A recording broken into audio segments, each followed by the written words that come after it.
So বন্ধুরা, তোমাদের কিছু বলার জন্য আমি এসেছি। আগে তোমরা ভিডিও ক্লিপগুলো দেখে নাও, তারপর এদের বিষয়ে আমি কিছু কথা তোমাদের সঙ্গে শেয়ার করব।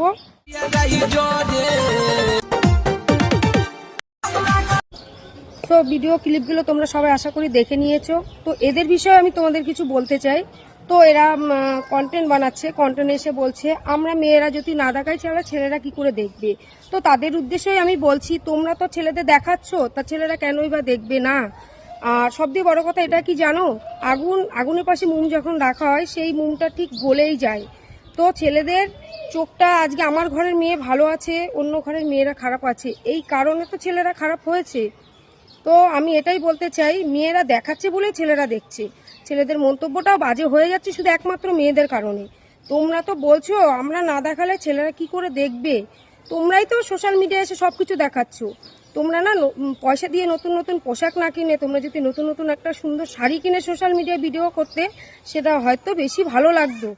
যাই হোক, ড্রেস পরাটা যার যার ব্যক্তিগত ব্যাপার, সেটা বলার আমার রাইট নেই। তো যারাই এইসব কন্টেন্ট বানাচ্ছ না, আমরা মেয়েরা যদি না দেখাই তাহলে ছেলেরা কি করে দেখবে। মেয়েরা না দেখালে ছেলেরা কি করে দেখবে, তাদেরই বলছি তোমরা তো দেখাচ্ছ, তা কেন ছেলেরা দেখবে না। কটা ছেলেই বা ভালো থাকতে পারে এরকম কন্টেন্ট দেখলে পরে। হয়তো আমার বলার রাইট নেই, আমি ছোট একটা ক্রিয়েটার, আমার এত কিছু বলার রাইট নেই। তো আমার মনে হলো যে আমার এটা ভালো লাগলো না। তোমরা তো বারবার করে বলছো আমরা না দেখালে ছেলেরা কেন দেখবে, তোমরাই তো কন্টেন্টগুলো বানাচ্ছ।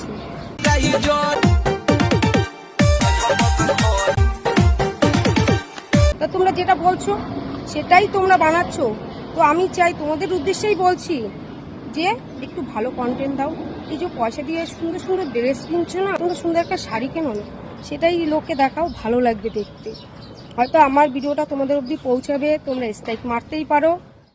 তো তোমাদের উদ্দেশ্যে আমি কোনো খারাপ মন্তব্য করিনি, খারাপ কথা বলিনি। আমার কথাগুলো যদি শুনে তোমাদের খারাপ লাগে, প্লিজ তোমাদের কাছে আমি ক্ষমা চাচ্ছি। আর একটা কথা কি জানো, প্রত্যেকটা ঘরের বাচ্চারাই ভিডিওগুলো দেখে। তো বাচ্চাদের তো আটকানো যায় না, তাদেরও তো বাজে এফেক্ট পড়তেই পারে। এই জন্য উদ্দেশ্য করে আমি তোমাদের বলছি ভালো কন্টেন্ট বানাও। সবাই সোশ্যাল মিডিয়ায় চায় যে আমি একটা কন্টেন্ট তৈরি করি, একটা জায়গা তৈরি করি। তো সেই ক্ষেত্রেই আমি তোমাদের বলছি তোমরা সবই করো, কিন্তু ভালোটা বজায় রেখে করো, সেটাই ভালো লাগবে। আমার কথাগুলো হয়তো কেউ ভালো লাগতেও পারে, কেউ খারাপ লাগতে পারে। যাই হোক, ভালো মন্দটা সেটা পাবলিক বিচার করবে। আর হচ্ছে যদি কেউ ভালো লেগে থাকে, প্লিজ আমাকে কমেন্ট করে জানাবে যে আমি কোনটা ভুল বলেছি, কোনটা ঠিক বলেছি। তোমরা আমাকে কমেন্ট করে জানাতেই পারো। আমার যেটুখানি মনে হয়েছে সেইটুখানি নিয়ে আমি একটা ভিডিও তৈরি করেছি। হয়তো খারাপ লাগতে পারে, যাদের উদ্দেশ্যে আমি ভিডিওটা তৈরি করেছি তাদের খারাপ লাগতে পারে। তো তাদের কাছে আমি ক্ষমা চেয়ে নিচ্ছি, ঠিক আছে। আমি তাদের কোনো বাজে মন্তব্য করে তাদের জন্য আমি ভিডিওটা বানাইনি। তো আমার একটু খারাপ লেগেছে, আমার ঘরেও বাচ্চা আছে, তোমার ঘরেও দিদি বাচ্চা আছে। তো এই কারণেই আমি ভিডিওটা শ্যুট করা, আমার এই কারণে আমি তোমাদের সঙ্গে কথাগুলো আমি পাবলিকের সঙ্গে শেয়ার করেছি, আদার্স আর কিছু না।